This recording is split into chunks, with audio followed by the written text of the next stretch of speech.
एक बार की बात है, रतनपुर नाम के गांव में मीठी अपने पिताजी उमेश और सौतेली माँ रमा के साथ रहती थी।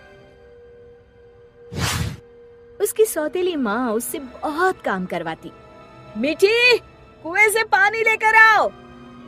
हाँ माँ, अभी लाती हूँ। रास्ते में धूप से बचने के लिए वो एक लीची के पेड़ के नीचे खड़ी हो गई। तभी उसका ध्यान लीची के पेड़ की तरफ गया। लगता है इसको पानी की जरूरत है। मैं आज इसमें थोड़ा पानी जरूर डालूंगी।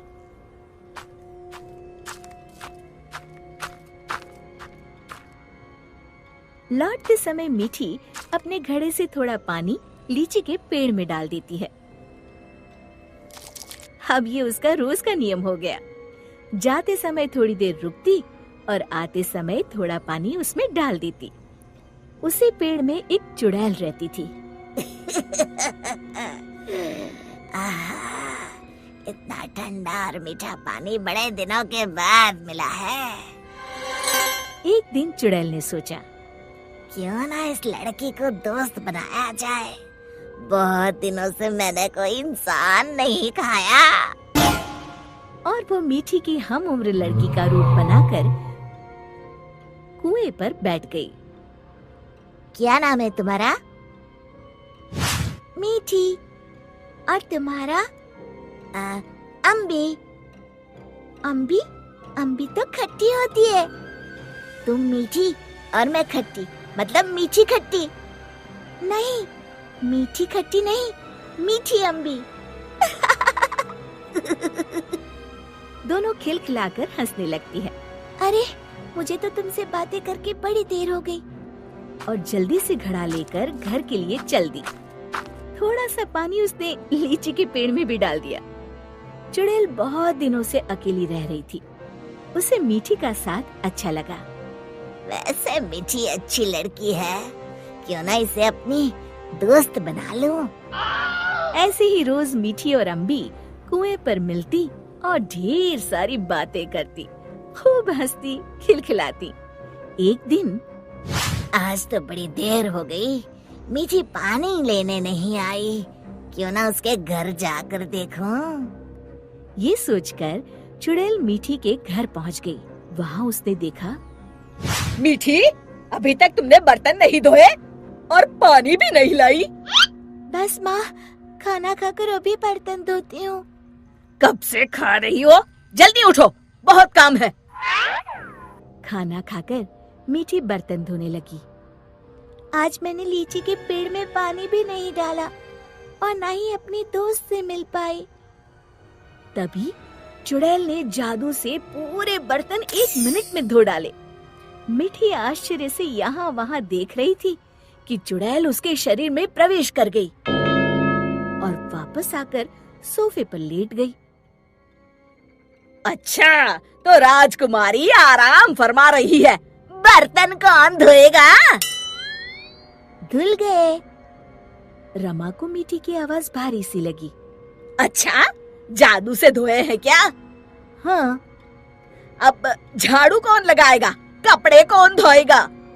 तुम। और कौन? अच्छा, तो मुझे जवाब देती है। ये कहते हुए रमा ने मीठी का हाथ पकड़कर झकझोर दिया। पर मीठी रोज की तरह रोई नहीं, तो रमा को और तेज गुस्सा आ गया। मारने के लिए आगे बढ़ी ही थी कि मीठी ने उसका हाथ पकड़कर गोल घुमाकर छोड़ दिया। रमा तेजी से गोल गोल घूमने लगी। कुछ देर तक घूमने के बाद रमा ने एक बार फिर हाथ उठाने की कोशिश की। इस बार एक धक्के में रमा घर के चारों कोनों में टकराई और फिर एक कोने में जाकर गिर पड़ी। अब जाकर कपड़े धो। जाती हूँ। वो आराम से सोफे पर लेटकर टीवी देखने लगती है। थोड़ी देर बाद रमा कपड़े धोकर कमरे में आई। जाओ, जाकर झाड़ू पोछा करो। रमा कुछ बोलने ही वाली थी कि मीठी की लाल लाल आंखें देखकर डर गई। लगाती हूँ, अभी झाड़ू लगाती हूँ। इतने में मीठी के पिताजी आते हैं। उन्होंने पहले कभी रमा को काम करते हुए नहीं देखा था। रमा, तुम काम क्यों कर रही हो? मीठी कहाँ है? रमा जोर जोर से रोने लगी और उंगली से इशारा किया जहाँ मीठी आराम से लेटी हुई थी। मीठी, मैं क्या देख रहा हूँ? मीठी के पिताजी उसका हाथ पकड़कर उसे उठाते हैं, पर मीठी को देखकर बुरी तरह डर जाते हैं और पीछे हट जाते हैं। ये देखकर मीठी के शरीर में घुसी चुड़ैल जोर जोर से हंसती है।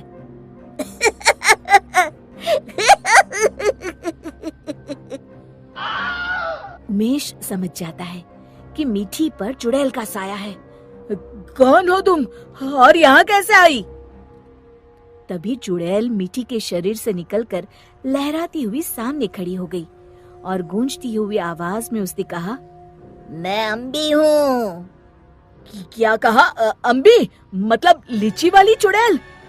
हाँ, और मीठी मेरी दोस्त है। तुम लोग उसे बहुत परेशान करते हो। मैं तुम सबको खा जाऊंगी। उमेश और रमा डर के मारे थर थर कांपने लगे। हमें माफ कर दो अम्बी, आज से हम ऐसा नहीं करेंगे। हाँ हाँ, हमें माफ कर दो, आज से हम ऐसा नहीं करेंगे। मैं कसम खाती हूँ मीठी को अपनी सगी बेटी की तरह ही रखूंगी। नहीं, तुम सब झूठे हो। अम्बी को बहुत गुस्सा देखकर मीठी बोली, नहीं नहीं अम्बी, तुम मेरी अच्छी दोस्त हो ना।